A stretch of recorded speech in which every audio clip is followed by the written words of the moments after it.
Hello, my name is Michaela Gledhill. I'm a 15-year-old home-educated girl, and I've tried countless attempts to reason with the DCSF, but to no avail. I have put up videos on YouTube, emailed them at least 3 times, none of which have I got a response to. I've even phoned them, and nothing.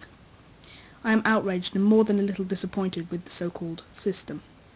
They keep on saying that they want to hear the voices of home-educated children, but they don't listen even when we're yelling right at them. Then they say they don't hear what we say. No, they don't hear what they want us to say, so they blank everything else out. I can hardly believe how unjust this situation is. I'm part of a home-educated youth council called HACY, and on the 30th of July we attempted to meet with the DCSF. But once there, we were told that we could not be seen on that day, and after being turned away, a meeting was secured on the 12th of August. Unfortunately, many of us could not make this meeting due to our personal lives, and I am told that this meeting was no better anyway, only that a woman from the DCSF could not stop herself from frowning in the face of my group members. But what really agitates me is not the very idea of the recommendations, but the fact that nothing we do or say will be heard over the lies they're telling the public. For instance, Badman stated that a small group of home educators complained about his recommendations, when in fact the majority of us despise all of them.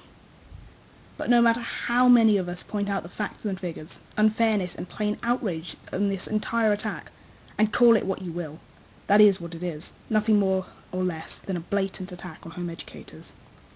Again. No one will listen. They completely ignore anything we have to say. And what's worse, people listen to them. The public listens to what they have to say.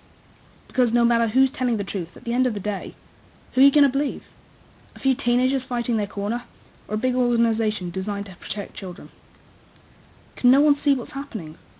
Home education is not what they tell you. It is not children isolated in their rooms, forced to study math while their parents keep them locked away from the outside world. I know. I've been home educated most of my life, and I can tell you now that school did far more isolating than my current lifestyle.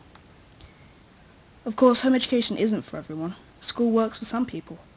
And I would argue that they have the right to remain there if they wish, just as much as we have the right to remain home educated if we want to. All I want is freedom. Freedom to learn how I want without having to fight for it. And I suggest to anyone who wishes to hear the voices of children that they start to listen, even if it isn't what they want to hear. Thank you for your time.